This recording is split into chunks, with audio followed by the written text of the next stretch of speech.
আচ্ছা ভাই, মানে ঢাকা যাব কোন দিক দিয়ে? সামনে একটা খাল আছে, খাল পার হইয়া ওর একটা ভ্যান লইয়া আগা যাবেন না। ঠিক আছে, তোমাদের জন্য চকলেট আছে, এই যে নাও নাও।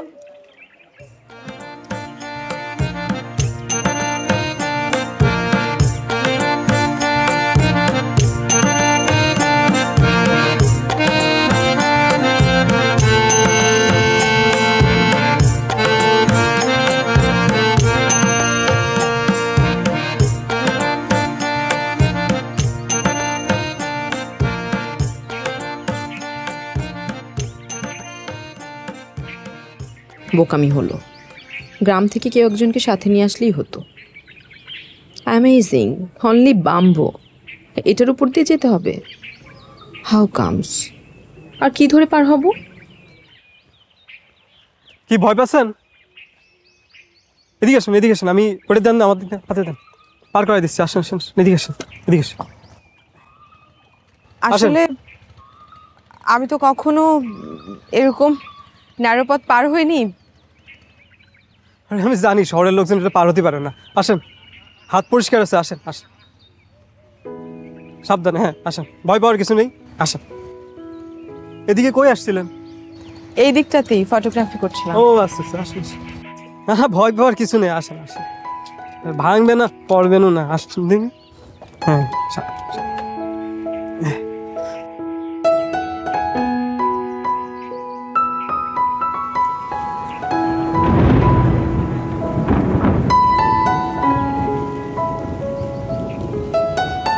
বৃষ্টি চলে আসলো তো, আমার সঙ্গে ছাতাও নেই, এখন কি করব? সমস্যা নেই, সামনে আমার বাড়ি, ওখানে দাঁড়ান, তারপরে বৃষ্টি থামলে আবার বের হেন। আসেন আসেন আসেন।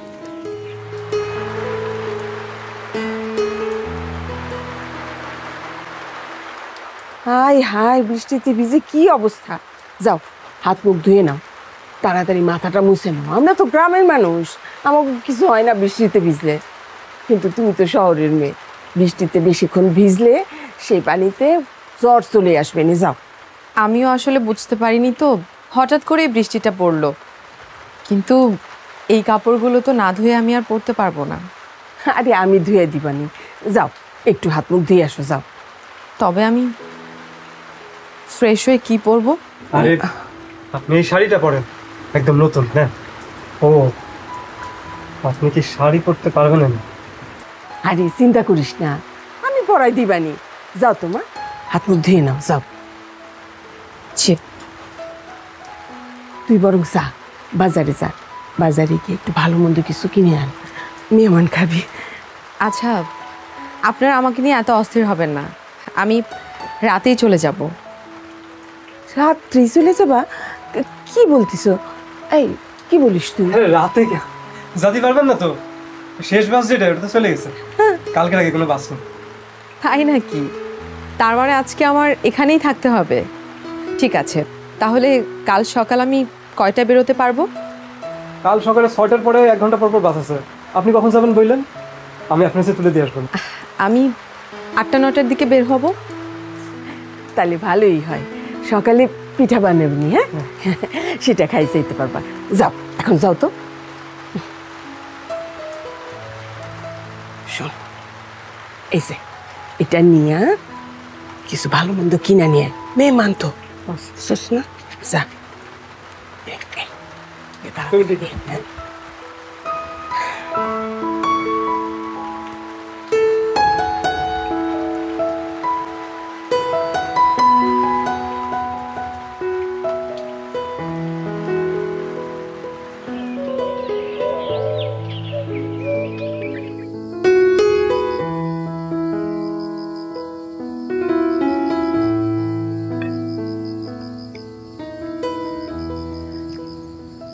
আর না আর না, এই গরিবের ঘরে খাইতে তোমার অসুবিধা হইতেছে না তো মা? কি বলেন মামি, অসুবিধা কেন হবে? আর তাছাড়া প্রত্যেকটা খাবার খুবই সুস্বাদু। আমি আমার জীবনে কখনোই এত মজার খাবার খাইনি। কেন, তোমার মা রান্না করে খাওয়ায় না? আমি আমার মা বেঁচে নেই। বাবার সঙ্গে থাকি তো ছোটবেলা থেকেই বুয়ার হাতে রান্না খেয়ে বড় হয়েছি। তবে আমার বাবা আমার কোনো কিছুতে কমতি রাখেনি, যা চাই সব আবদার পূরণ করেছে। আমার বাবা আমার কাছে একদম বন্ধুর মতো। কিন্তু এই অজপাড়া গায়ে রাতের বেলা থাকতেছেন, আপনার বাবা কিছু বলবো না? আমি তো আমার বাবাকে বলে এসেছি, যদি ইন্টারেস্টিং কোনো কিছু পেয়ে যাই তাহলে থেকে যাব। ইন্টারেস্টিং মানে? আসলে আমার পড়াশোনা ইউরোপে, ফ্যাশন অ্যান্ড টেক্সটাইল নিয়ে। সেটারই একটা অ্যাসাইনমেন্ট ছিল, 2 মাসের জন্য এসেছি। আর আমার অ্যাসাইনমেন্টটা হচ্ছে বাংলাদেশের তাঁত এবং তাঁতিদের নিয়ে। তাহলে তো ভালোই হইল। আমাদের এই অভাব অনটনের কথা তুমি সব লেখা দিবা, তাদের যদি সরকার আমাদের কিছু একটা ব্যবস্থা করে আর কি। মামি, যেটা জানো না সেটা নিয়ে কথা বললো না তো। উনি কি সরকারি চাকরি করেন নাকি? উনি পড়ালেখা করে। আর এই দিয়ে মনে করো যে একটা পরীক্ষার মতো, বিদেশি লোকজন পড়বে, তো ওদের কি আমাদের এইসব কথাবার্তা নিয়ে মাথা ব্যথা আছে নাকি? হয়তো মাথা ব্যথা নেই, তবে আপনাদের কি কি সমস্যা আমাকে বলতে পারেন। আমাদের আর কি সমস্যা, ওই নিত্য নৈমিত্তিক ব্যাপার। আপনি এখানে আসছেন, ঘোরাফেরা করতেছেন, ছবি তুলতেছেন, ভিডিও করতেছেন, ধরে নেন এইটাই আমাদের ইতিহাস। তাই তো, এই শাড়িটা পরে তোমার খুবই সুন্দর লাগতেছে। তুমি একটা ছবি তুলবা না এটা পরে? ছবি তুলবো, খাওয়া শেষ করে আমি আপনাদের দুজনের সঙ্গে ছবি তুলবো। আর এই শাড়িটা কিন্তু বেশ সুন্দর। পরার আগে আমি একদম বুঝতে পারিনি শাড়িটা যে আসলে এত সুন্দর। এই শাড়িটা আমার জালালে নিজের হাতে বোনা। এরকম শাড়ি ঘরের মধ্যে আরো আছে, চাইলে তুমি দেখতে পারো, একটার থেকে আরেকটা সুন্দর। হ্যাঁ, ঢোল পিটানো বাদ দাও তো, একটু সবজি দাও, সবজি তরকারি। তরকারি আচ্ছা, অসুবিধা নেই। আমি আরে না না, একটা নেন মামি। আর না মামি।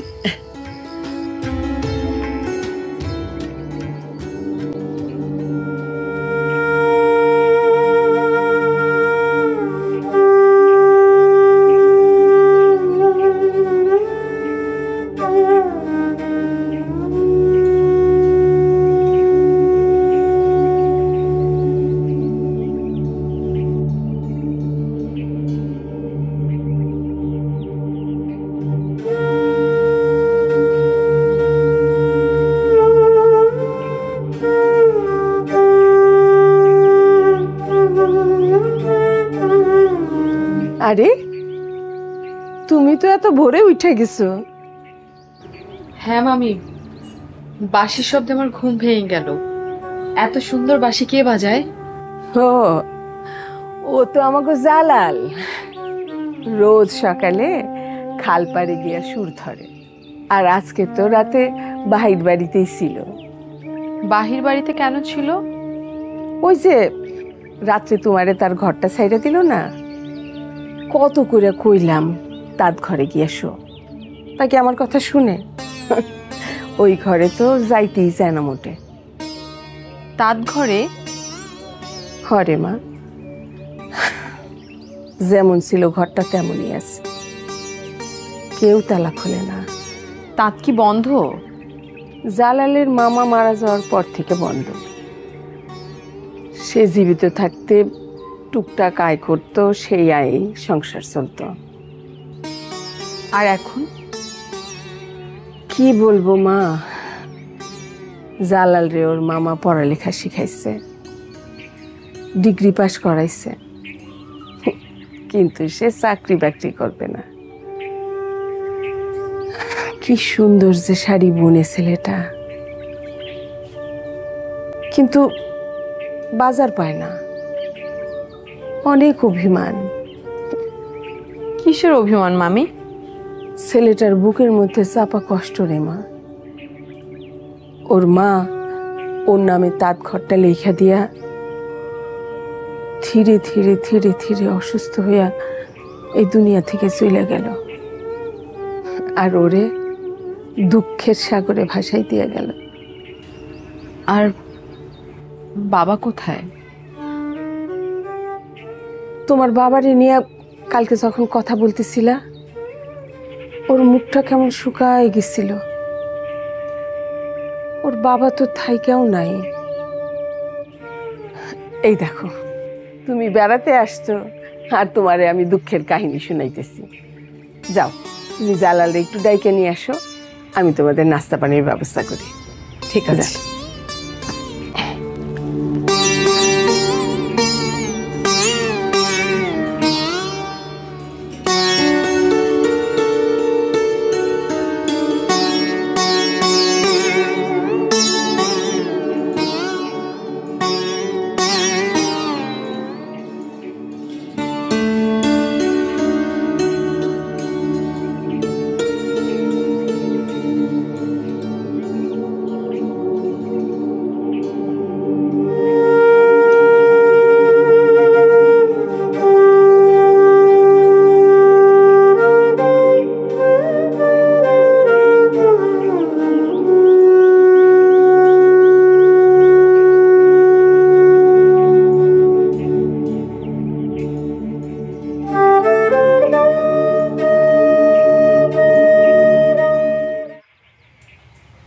তুমি, আপনি এখানে?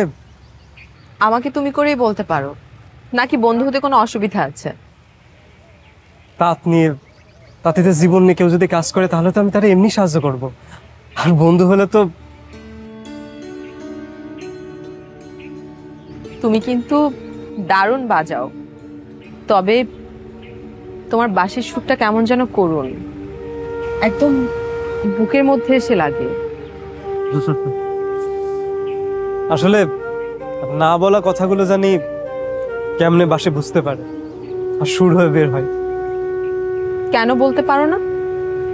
কেউ শুনতে চায় না বলে?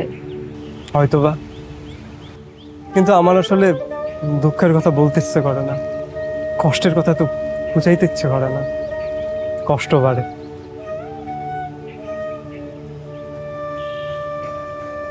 এটা কি? এটা অস্ত্র। এটা দিয়ে কাপড় বনে, সুতার ববিন।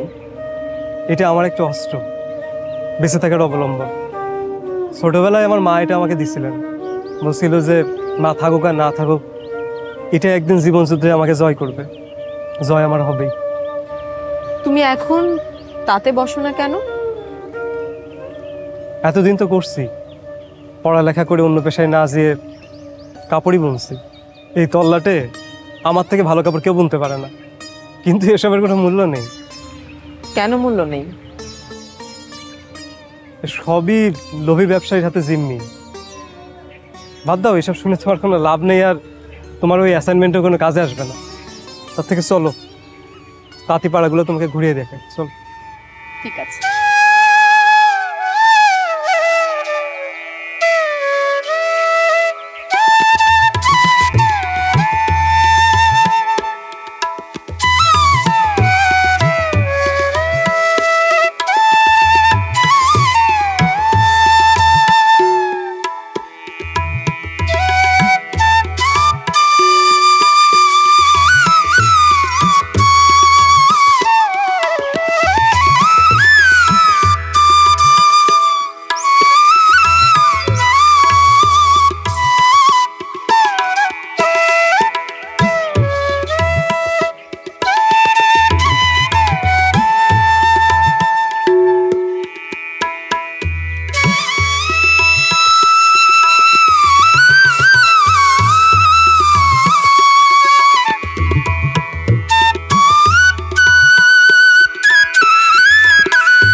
এই যে তোমার সঙ্গে ঘুরে ঘুরে তোমার বাঁশি আর তোমার মাকুর প্রেমে পড়ে গেছি। এখন মনে হচ্ছে কি জানো, আরো 4-5 দিন এখানে থেকে কাজ করি, যদি তুমি আর তোমার মামি আমাকে থাকতে দাও। আমগোর সাথে মিশে গিয়ে তোমার তাই মনে হচ্ছে? হ্যাঁ, আমরা অতিথিদের কখনো অসম্মান করি না। দরকারে নিজে না খায়া হলেও অতিথির জন্য 2 মুঠো চাল আমরা রান্না করব। এত আহ্লাদ দিও না, তখন কিন্তু মাথায় উঠে বসবো। কেন, তুমি কি বান্দর নাকি যে মাথায় উঠে বসবে? বান্দর হতেও সময় লাগে না কিন্তু।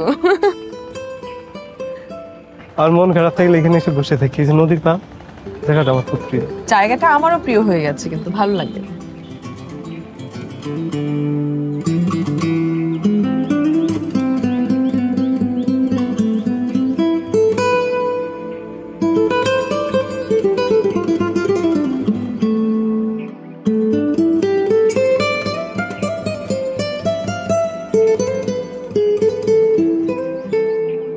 তুমি তো 2 দিনের জন্য আইসা আমার একদম মায়ায় ফেলাই দিলা মা। তোমারে তো এখন আর ছাড়তেই ইচ্ছা করতেছে না। তুমি চলে গেলে বাড়িটা তো আমার একেবারে খা খা করবো। আহা মামি, আপনি যদি আমাকে এভাবে বলেন তাহলে কি আমি চলে যেতে পারবো বলেন? না না, তোমার পথ আমি আটকাবো না মা। তোমার জন্য দোয়া করি তুমি যেন সুস্থ মতন বাড়িতে গিয়ে পৌঁছাইতে পারো। জি, আরো দোয়া করবেন যেন আমি বারবার ফিরে আসতে পারি এখানে। সেই দোয়া তো থাকবেই মা। কেন তোমার জন্য আমি একটা শাড়ি আনছি। আমি তো শুধুমাত্র তোমার বোনানো শাড়ি চেয়েছিলাম।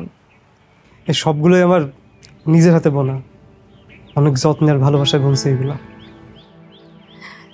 আমি তোমার ভালোবাসায় যত্নে বোনা শাড়িগুলো নিজের কাছে খুব যত্নেই রাখবো। আর তোমার কাছে একটা অনুরোধ, তুমি কথা দাও তোমার মাকু চলবে যুদ্ধের শেষ দিন পর্যন্ত। আরে চলো চলো, তাড়াতাড়ি চলো। তোমার আয়োজন দেখে তো মনে হইতেছে আজও মিস করবা। আরে তুই এরকম তাড়া দিতেছিস কেন রে? বলেন মামি, আমাকে তাড়ানো কি এত সহজ? আজকে চলে যাচ্ছি ঠিকই, কিন্তু আমি আবার ফিরে আসবো। আসি মামি। আচ্ছা, যাই আস আবার।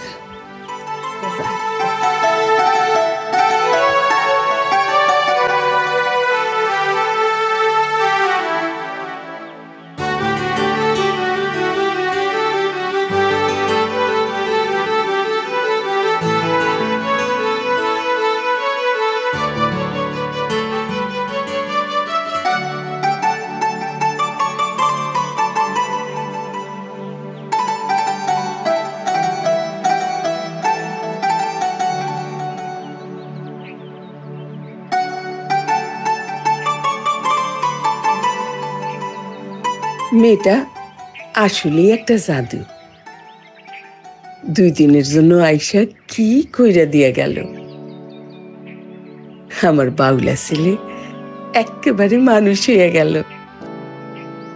কিরে, জেনি চিঠিপত্র কিছু লিখছে? কি লিখছে? ও তো বাংলাদেশ থেকে চলে গেছে, ওর কলেজে জয়েন করছে। আমাদের এখান থেকে যে কাপড়গুলো নিয়ে গেছিল ওইগুলোতে ফ্যাশনের জামা কাপড় বানাইছে, ওখানে সবাই খুব প্রশংসা করতেছে। আচ্ছা, আমার কথা কিছু লেখে নাই? সিটির প্রথমে তো তোমার কথা লিখেছে যে মা কেমন লাগছে। মামি তুমি পারো, মাত্র 2 দিনে একজন মেম সাহেবের মা হয়ে গেছে। কিন্তু এখন তো আমার টেনশন লাগতেছে, এই যে আমার আল্লাহ যে ভাগ হয়ে যাবে এখন। কিন্তু শুধু মা হয়ে আমার মনটা ভরতেছে না রে জালাল। কি বলছো মামি, তুমি আর কি হতে যাচ্ছ? আমি শাশুড়ি হইতে চাই। আমার পোলারে বিয়া দিয়া শাশুড়ি হইতে চাই। একটা লাল টুকটুকা ছেলের বউ আনতে চাই, জেনির মতন। জেনি কবে দেশে আসবো সেটা কিছু বলছে? এসব আকাশ কুসুম চিন্তা করা বাদ দাও মামি। প্রাসাদের রাজকন্যা আসবে তোমার এই কুড়ে ঘরে, হয় নাকি কখনো? হবে না কেন? সে তো তোরই ভালোবাসে নাকি? কিটা বলছো তোমার? আন্দাজে কথা বলো কেন? কি বলতেছিস? তোদের মধ্যে ভাব ভালোবাসা হয় নাই? তাহলে যে এই যে ঘোরাঘুরি, চিঠি লেখালেখি এসব? শোনো, এরকম বিদেশে পড়া লোকজন এরকম ভাবে মেশে। ও খোদা, মেয়েটা যে আমারে বলে গেল যে দেশে ফিরে আসবে। এসব মিষ্টি কথা সবাই বলে মামি, এত সুখ ছেড়ে এই কষ্টের পৃথিবীতে কেউ আসে? সেই তো আমি কি সব উল্টাপাল্টা ভাবতেছি। শোন জালান, তুই আবার মন হারাইস না, খামাখা কষ্ট। জেনির থেকেও সুন্দর মাইয়া আমি খুঁজে বাই করলাম, তার সাথে তোর আমি দিয়া দিব। তুই শুধু মন দিয়ে কাজ কর। তুমি যাও।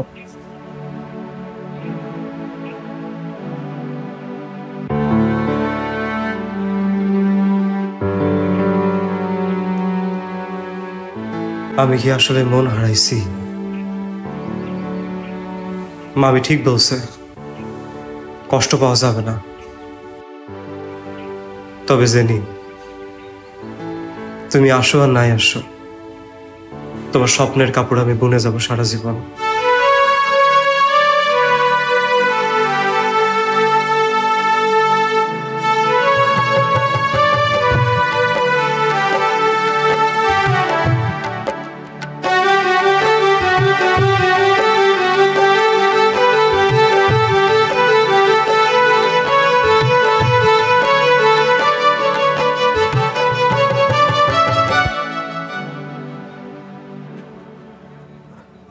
এই জালাল, তোমার কাছে ম্যাচ আছে নাকি? দাও তো। কে আবু ভাই, বিড়ি খাওয়া নাকি? আরে বিড়ি খাওয়ার জন্য তো 2 টাকা ইনকাম করা লাগে। আগুন ধরামো, আমার সব কাপড়ে আমি আজ আগুন ধরাই দিব। কাপড়ে আগুন লাগাবা মানে? পেটের আগুন তার নিভাতে পারবো না, তাই নিজের বোনা কাপড়ে আগুন দিব। কি লাভ এই কাপড় বুনে? আরে কি হয়েছে কি, একটু খুলে বলো। খুলে কইতে পারবো না। তোমার কাপড় বেচার দরকার হলে তুমি বেচো, আমি বেচবো না। আরে এত মাথা গরম করলে হয়? হ্যাঁ, এদিকে সমাধান হয় নাকি? বলো না, কি হয়েছে কি? আরে মাথা গরম না করে কি করব? ওই মতি চোরার দালালের দালাল সে কাপড়ের যা দাম করছে তাতে সুতা আর রঙের দামে উঠছে না। বেচবা? তুমি বেচলে বেচো, এই দামে বেচে তুমি সংসার চালাতে পারবা? কি বলছো কি তুমি? আরে তাই তো কইতেছি, যদি না খেয়ে মরণ লাগে তাহলে এই কাপড়ে আগুন ধরাই দেয় ভালো। আরে মগের মুল্লুক নাকি? ওরা যা কইবে তাই করবো নাকি আমরা? হ্যাঁ দাঁড়ান, দরকার হলে আপনাদের সবার হয়ে আমি মতি মিয়ার লাগে কথা বলবো। কিরে আবু, কি খবর? তুই কি চিকন পাড়ার কাপড়গুলো নিয়ে আসিস? কাপড় আছে মেলাটি, কিন্তু দাম তো আজকে উঠেনি। রে ভাই, দাম উঠবো কিরম করে? কেউ কে আর শাড়ি লুঙ্গি এগুলা কেউ পরে? এখন তো সব গ্রামের পোলা মাইয়া সব তো ওই যে বঙ্গবাজারে হাফ প্যান্ট পরে পরে ঘুরে বেড়ায়। কিন্তু মতি ভাই, দাম না বাড়াইতে পারলে কিন্তু আমরা কাপড় দিয়ে পোষাতে পারবো না। একটু বাড়াইটাই দেওয়ার ব্যবস্থা করেন। রে আল্লাহ রে, কি করছিস? হ্যাঁ, আমি দাম বাড়ানি কিডা? আরে ভাই, তোমরা কি মনে করছো তোমাকে ঠকায় ঠকায় আমি লাভের গুড় কিনা খাচ্ছি? গুড় আপনি একা খান আর সবাই মিলে খান, খাইতেছেন আপনারাই। তুই কিডা রে? জালাল না? এ জালাল, তুই না কয়েকদিনকে ঝামেলা করে হাট থেকে চলে গেলি, আর কইলি আলু পটল দোকান দিবি। তা কোন দিমাগ নিয়ে তুমি হেনাইছো? তুমি না কাপড় বেচা বন্ধ করে দিছাও। তবে সত্য কথা কই ভাই, এই যে এই কাপড়ের বাজারে তোর কিন্তু হেভি ডিমান্ড আছে। তা কয় পেটি কাপড় নিয়েছিস ভাই? আগে কাপড়ের দাম বাড়ান, তারপর পেটি হিসাব হবে। আরে পাগ, এদিকে আয় তো ভাই, আয় না শোনা ভাই, এদিকে আয়, শোন আয়। তুই কি পাগল হয়ে গেছিস?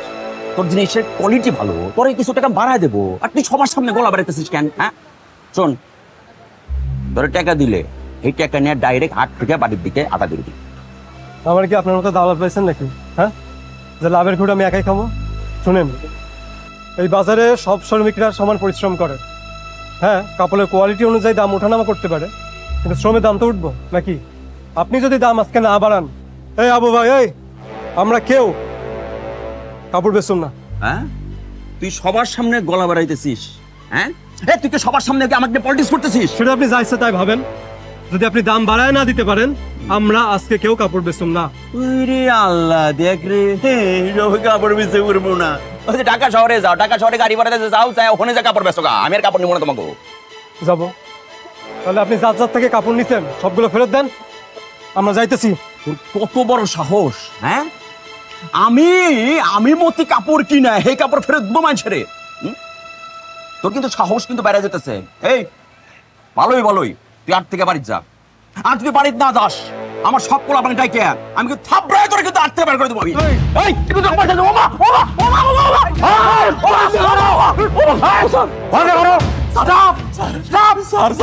কি শুরু করছে? আপনি সময় মতো না আসলে আমার তো বাইরে পালাই তো কি শুরু করছে? কি কয় জানেন? কি কয়? কয় কাপড়ের দাম নাকি বাড়াইতো, বলে কোনো কথা। কত বড় এখন বুকের বড়, আপনি একবার চিন্তা করে দেন। এই মামার বাড়ির আবদার নাকি? হ্যাঁ, বাজারে যা দাম উঠছে, সবাই যা পাচ্ছে এরাও তাই নেবে। ও স্যার, আমি তো তাই কই, রাজি হচ্ছে না। আর কি কয় জানেন? কি কয়? কয় আমরা বড় টাকা মাইরে খেয়ে জমিদারের দালান তুলতেছি। কি ডাকা আছে ওই কি ডাকা আছে আর একবার কও দেখি কি রে এখন দেখি কারো মুখে কথা নাই হ্যাঁ এই জমির উদ্দি চেয়ারম্যান যে তোগা মতো ফকিন্নির কাছ থেকে টাকা দিয়ে এখনো কাপড় কিনে নিয়ে যাচ্ছে এটা তোদের 14 গোষ্ঠীর ভাগ্য কারণ এই কাপড় বাজারে বিক্রি হয় না পাইকাররা বাজার থেকে কিনে নিয়ে যে ঢাকার বুড়িগঙ্গা নদীতে বস্তা ধরে ফেলে দেয় আমি এগুলা কিনতেছি কেন কিনতেছিস জানিস তার কারণ তোদের বাড়িতে যাতে হাড়ি চড়ে আমার পয়সায় খেয়ে পড়ে আমার সাথে দাপট তে এত বলে ঠকাচ্ছি মুখে কথা আসছে না কেন শুনেন চেয়ারম্যান স্যার, প্রত্যেকটা তাঁতি তাদের নিজের শ্রমের বিনিময়ে চলে, আপনার দয়া দাক্ষিণে না। এই তুই কে রে নতুন মনে হচ্ছে এলাকায় না স্যার নতুন না, গতরে তেল ধরছে তো শুয়ে বসে খায় আর খালি দলবাজি করে। ওরে কিন্তু সামনানটা খুব জরুরি স্যার। শুনলাম তো কোনো কাজ করিস না। এই তাঁত বুনেছিস কেন দিন তাঁত খটর খটর খটর খটর হ্যাঁ আমার টাকায় খেয়ে পড়ে আমার উপরে নবাবি। কি নাম তোর? আমি জালাল, আমি নবাবি করি না, আর আপনাদের ভুয়া নবাবিতে আমি থু দেই। ওই তুই চিনিস আমি কে? তিনি আপনি হচ্ছেন রক্ত চোষা, আমগো রক্ত আপনি তুই শেষে চেয়ারম্যান হয়েছেন। ইচ্ছা করতেছে থাপ্পড় মেরে তোর 32 টাকা বলা যায়। ওই যা তো আরে নিয়ে আবার বাড়িতে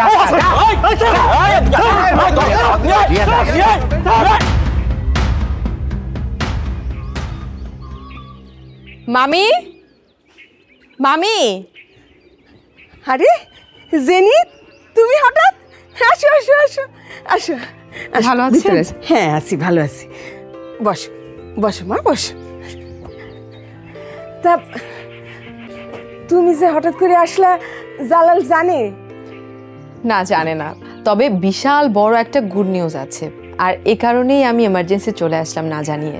বুঝছি, তুমি জালালের ব্যাপারে তোমার বাপের সাথে আলাপ করছো তাই না? জালালের ব্যাপারেই আলাপ করেছি, তবে বাবার সঙ্গে নয়, আমার স্যারের সঙ্গে।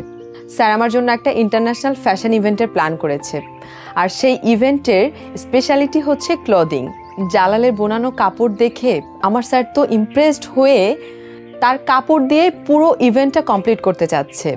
এটা যে কি বিশাল প্রাইডের ব্যাপার মামি, আপনি বুঝতে পারছেন? আমি যদি 4 বার জন্ম নেই তাইলেও তোমার কথা বুঝতে পারুম না। তুমি তো পুরাটাই কইলা ইংরেজিতে।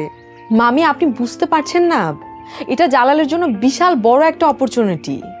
আরে সুনুপুটি আবার বড় হয় কেমনে? চুনুপুটি না মামি, এটা অপরচুনিটি, মানে জালালের জন্য অনেক বড় একটা সুযোগ। জালাল ইউরোপে চলে যেতে পারবে মামি, সেখানে তার বুনানো কাপড়গুলো অনেক বড়লোক মানুষেরা, বিভিন্ন দেশের মানুষেরা অনেক দাম দিয়ে কিনে নিবে। কিন্তু কাপড়গুলো কিনা লয়ে যাবো কে? মতি দালাল? ও তো টাকা পয়সা কিচ্ছু দিব না আমার পোলারে।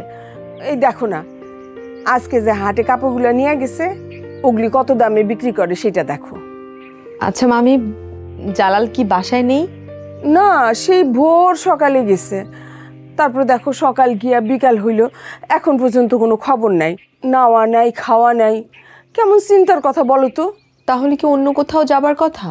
না তাতে জালাল বাড়া চেয়ারম্যান ধরে লেগে গেছে। কি? তাড়াতাড়ি আহেন। হায় হায় হায় হায়, কি করি আমি? আমি এখন কি করবো? আমি তো চেয়ারম্যানের বাড়িতেও যাইতে পারবো না। কেন যেতে পারবেন না মামি? সে অনেক বড় কাহিনী। জালালের মামা আমারে কসম দিয়া গেছিল আমি যেন কোনো অবস্থাতেই ওই বাড়িতে পা না রাখি। জালালের মা শেষ সময়ে অনেক অপমানিত হয়ে ওই বাড়ি থেকে ফিরে আসছিল। অপমান? হ্যাঁ, জালালের বাবাই হইতেছে চেয়ারম্যান। ওই চেয়ারম্যান জালালের মারে যখন বিয়ে করছিল তখন অনেক খুশিতেই ছিল। জালাল হইল, জালাল একটু বড় হওয়ার সাথে সাথে জালালের মার সাথে জালালের বাবা খুব দুর্ব্যবহার শুরু করলো। কথায় কথায় জোলার মেয়ে বইলা অপমান করত। একটা সময় জালালের মা আর এই অপমান নিতে পারে নাই, সে সে অসুস্থ হয়ে গেল। ধীরে ধীরে সেই অসুস্থতার কারণে মারাই খেল। আর জালালো এটা কিছুতেই ভুলতে পারে নাই।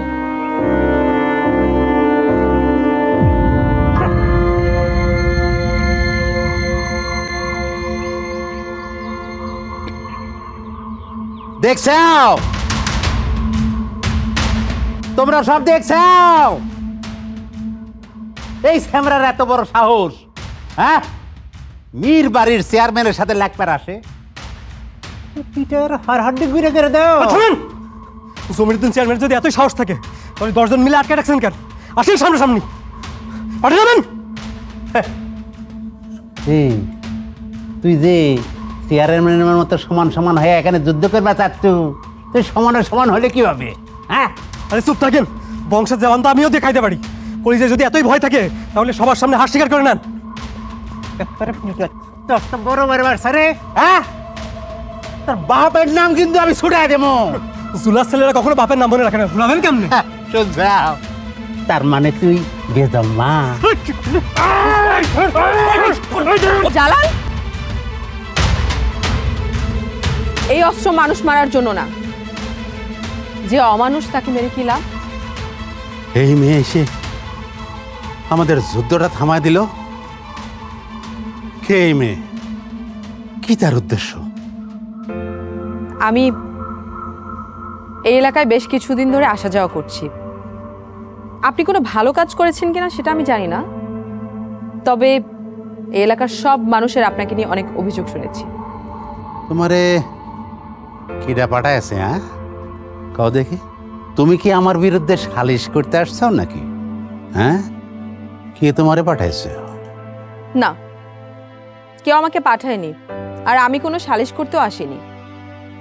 তবে যেই ছেলেটা তার কাজ দিয়ে এই দেশের সুনাম বাড়াতে পারে, সেই ছেলেটাকে প্রোটেস্ট করা বা তার নিজের কাজে বাধা দেয়া আপনার জন্য অনেক বড় অন্যায় হয়ে যাবে। তুমি কার কথা বলতেছো?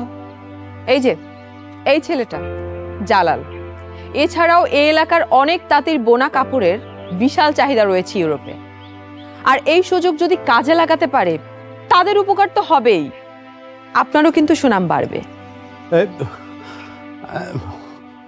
তোমরা সবাই শোনো, এই মেয়েকে, কি তার পরিচয়, কি তার উদ্দেশ্য, এগুলা কিছুই আমি জানি না, কিন্তু এটুকু বুঝবার পারছি সে আমাদের শত্রু না, সে আমাদের মঙ্গল চায়। আজকে তার উছিলায় এই হাটের ভিতরে হাটুরেরা যারা মারামারি করছাও, অপরাধ করছাও, সব কিছু আমি ক্ষমা করে দিলাম, সব কিছু খবরাত শেষ। এই কে আপনি? এই যে মহিলা, আপনি এদিকে আসেন তো। আপনারে চেনা চেনা লাগতেছে, আপনার পরিচয়টা বলবেন? আমি আমি জোলার বউ, জ্যোৎস্নার ভাই জোনাব আলী আমার স্বামী। এই ছেলে তোমার কি হয়? এই ছেলে আমার ছেলে। জ্যোৎস্না মারা যাওয়ার পরে আমি ওরে পাইলা পুষে বড় করছি, আমি ওর মা। জালাল, চল জেনে আসো।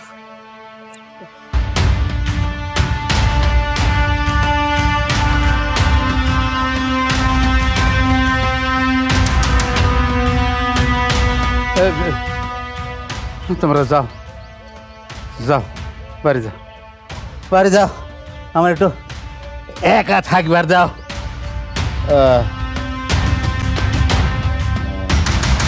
প্যারিসের ফ্যাশন শোতে বাংলাদেশি তরুণের জয় জয়কার। বাংলাদেশের গৌরবময় ঐতিহ্য, তারই আরেকটি ঝলক দেখা গেল প্যারিসের সামার ফ্যাশন শোতে। গ্রাম বাংলার তরুণ উদ্যমী ছেলে জালাল এবং ফ্যাশন ডিজাইনার জেনি রহমান বাংলাদেশের জন্য এই গৌরব রচনা করলেন। ফ্রান্সের মাটিতে অন্যান্য দেশের পতাকা পেছনে ফেলে ওড়ালেন বাংলাদেশের পতাকা।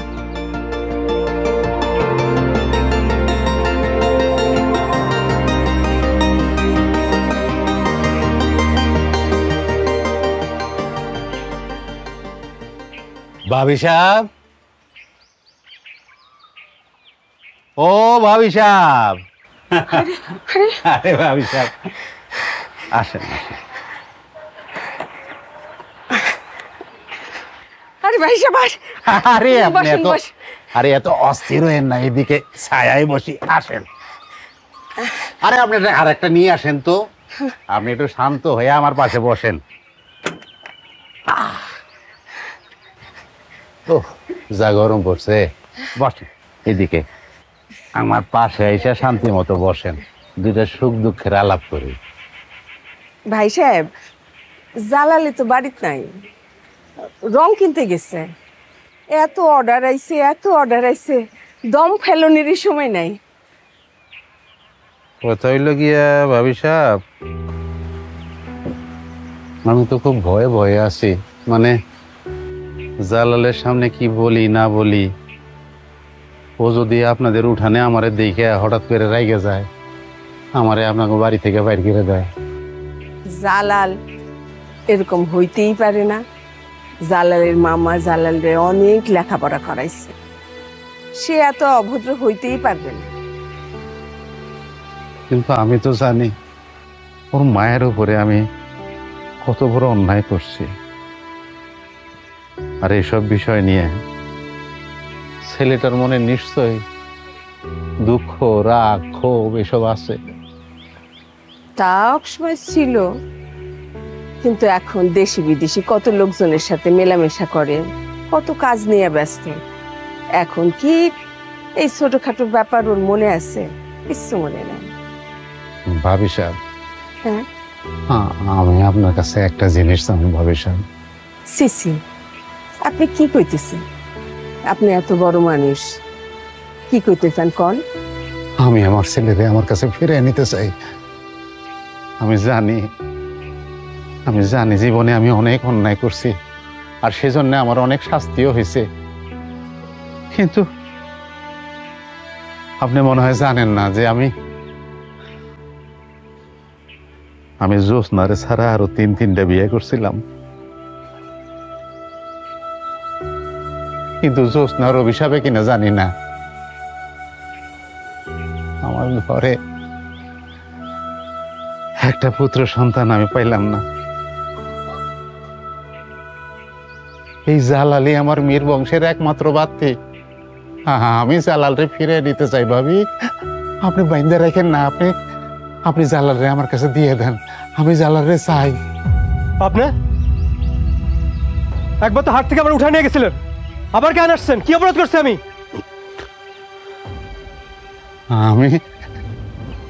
আমি তোর নিজ বাড়িতে ফিরে নিতে চাই বাজান, তুই অমত করিস না। নিজ বাড়ি মানে? এটাই তো আমার বাড়ি। না না না বাজান, এটা তোর বাড়ি না, তুই মীর বাড়িতে চল, ওটাই তোর নিজ বাড়ি, তুই তোর নিজ বাড়িতে ফিরে চল। মীর বাড়ি কখনো আমার ছিল না, আমি জোলাস ছেলে, এটাই আমার বাড়ি। আমি জানি বাজান, আমি জানি আমার উপর তোর অনেক রাগ, আমি 2 হাত জোর করে তোর কাছে ক্ষমা চাইতেছি, আমার যে শাস্তি ইচ্ছা তুই দিস, তাও তুই বাড়ি ফিরে চল বাজান। শাস্তি কিনা জানি না, তবে আপনারা আমি একটা দায়িত্ব দিতে চাই, করতে পারবেন? সব ইচ্ছা তোর, তুই যা চাবি তাই হবে। কি চাস তুই বল? আমার বিশেষ কিছু চাওয়ার নেই, আপনি এই এলাকার জোলাদের জন্য একটা সুষ্ঠু বাজার তৈরি করবেন, সেখানে যেন এলাকার জোলারা ন্যায্য মূল্যে কাপড় বিক্রি করতে পারে আর শান্তি মতো নিজেদের কাজ করতে পারে। কতটুকু পারবো জানি না, তুই শুধু একবার বাজান বলে আমারে ডাক, দেখ আমি আমার জান প্রাণ দিয়া চেষ্টা করবো।